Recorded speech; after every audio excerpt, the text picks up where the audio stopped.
It's August. I keep on saying this. It's supposed to be kind of quiet and sleepy, right? But it's not. We had a big week of legal conundrums for our legal legend, Alan Dershowitz, who is with us. He is the host of the podcast, The Dersh Show. He's also the author of The Price of Principle, Why Integrity is Worth the Consequences. Welcome, Professor.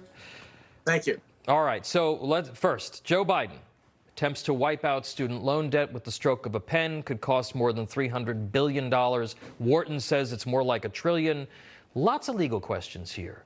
Do you think he has the legal authority to do this as the president without an act of Congress?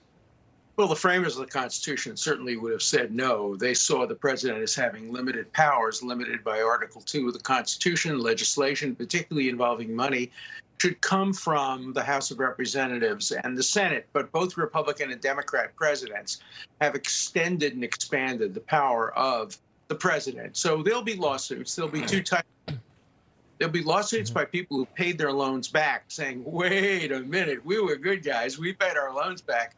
Give us the equivalent of what you're giving the other people. And there will also be challenges to the power of the president to do this without authorization from Congress.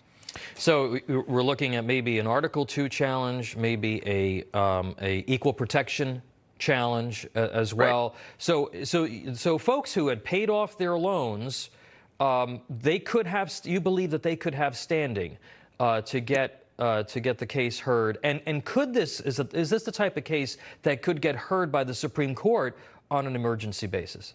Not on an emergency basis, because it involves money, but I think it could work its way up to the Supreme Court. There's no emergency here, but you might get a district court judge saying, wait a minute, the government is going to give essentially $10,000 or $20,000 to people who haven't paid their loan.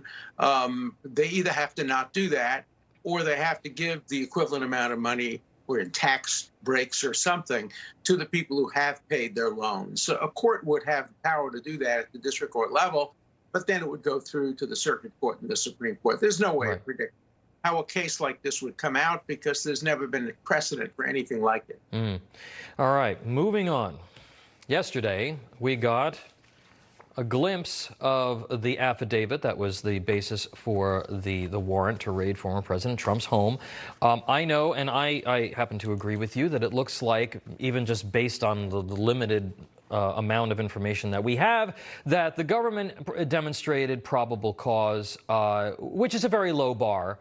But what struck you from what you learned from this heavily redacted document? Well, how little there is there. There is not enough to meet what I call the Richard Nixon or Hillary Clinton standards. The Richard Nixon standard is you don't go after a former president, certainly not one who may be a future candidate against the incumbent, unless you have consensus in the country, unless you have a smoking gun, unless you have bipartisan support for going after him. You don't go after him on a weak mishandling of information case, even if it involves classified material. So there's a big difference between whether there's enough to get a search warrant, very low standard probable cause, whether there's enough even to get an indictment, again, very low standard. Chief Judge of New York Court of Appeals once said a prosecutor can get a grand jury to indict a ham sandwich. The real question is the exercise of discretion. You do not go after a future presidential candidate unless there's something a lot more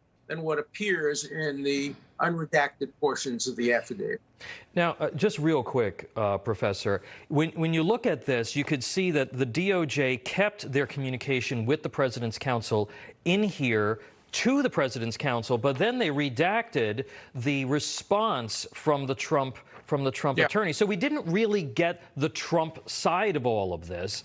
Well, I predicted that before this ever came out. I said that the farm was going to cherry pick and put everything unredacted that can be used to hurt the former president and keep anything that can help him and claim it's redacted. Look, the government over-redacts. It over-redacted in this case. It over-classifies. In general, in a democracy, the presumption ought to be in favor of full disclosure, but certainly selective disclosure based on partisan considerations is unacceptable. But yes or no, the Trump team, who has that communication that they sent back to DOJ, they could make that public, right?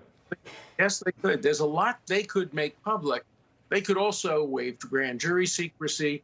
They can do a lot more. They have waived the secrecy of the affidavit, but they could be a little bit more aggressive in seeking a public disclosure. Remember, they didn't even join the lawsuit. Was brought by the media.